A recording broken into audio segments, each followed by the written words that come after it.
اولو الامر ہوں، مذہبی پیشوا ہوں یا رشتہ دار ہوں، وہ بھی طاغوت کے زمرے میں آئیں گے۔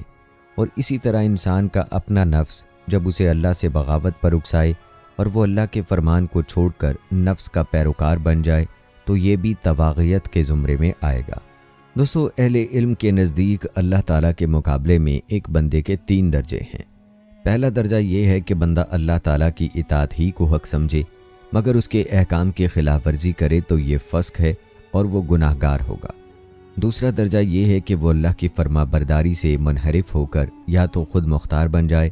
یا کسی اور کی بندگی کرنے لگے، یہ شرک و کفر ہے۔ تیسرا درجہ یہ ہے کہ وہ اللہ سے بغاوت کرے اور اس کی مخلوق پر خود اپنا حکم چلائے اور اللہ کے مقابلے میں دوسروں کا کہا ماننے کا حکم دے یا پھر لوگوں کو خالصاً اللہ کی بندگی کرنے سے روکے یا راہ میں حائل ہو۔ جو شخص اس مرتبے پر پہنچ جائے وہ طاغوت ہے، اور کوئی شخص اس وقت تک مومن نہیں ہو سکتا جب تک وہ طاغوت کا منکر یا اس سے اجتناب کرنے والا نہ ہو۔ دوستو، اللہ تعالیٰ کا فرمان ہے، پس جو طاغوت کے ساتھ کفر کرے اور اللہ پر ایمان لائے تو اس نے مضبوط حلقہ پکڑ لیا جو ٹوٹنے والا نہیں۔ شیطان سب سے بڑا طاغوت ہے جو غیر اللہ کی عبادت کی طرف بلاتا ہے۔ اسی طرح سورہ یاسین میں ارشاد باری تعالیٰ ہے، اے آدم کی اولاد، کیا میں نے تمہیں تاکید نہ کر دی تھی کہ شیطان کی عبادت نہ کرنا کیونکہ وہ تمہارا صریح دشمن ہے۔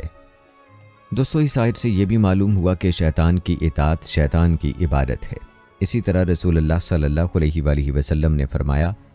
جو شخص لا الہ الا اللہ کا اقرار کرے اور اللہ کے سوا جن جن کی عبادت کی جاتی ہے ان کا انکار کرے،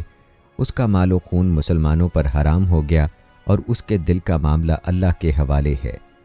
دوستو، اس حدیث پاک پر غور فرمائیں تو معلوم ہوگا کہ صرف زبان سے کلمہ پڑھ لینے سے مال و جان حرام اور محفوظ نہیں ہو سکتی، بلکہ مسلمانوں سے جان و مال اس وقت حرام ہوگی جب ان معبودوں کا انکار کر دیا جائے جن کی اللہ کے علاوہ عبادت کی جاتی ہے۔ مگر آج اللہ کو چھوڑ کر جن جن کی عبادت ہو رہی ہے اکثر لوگ ان کی تردید نہیں کرتے، جبکہ رسول اللہ صلی اللہ علیہ وآلہ وسلم نے فرمایا، جن جن کی عبادت کی جاتی ہے ان کا انکار کرو۔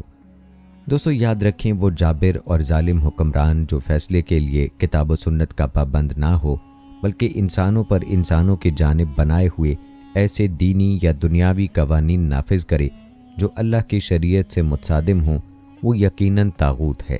ایسے حکمران کے بارے میں اللہ تعالیٰ نے فرمایا،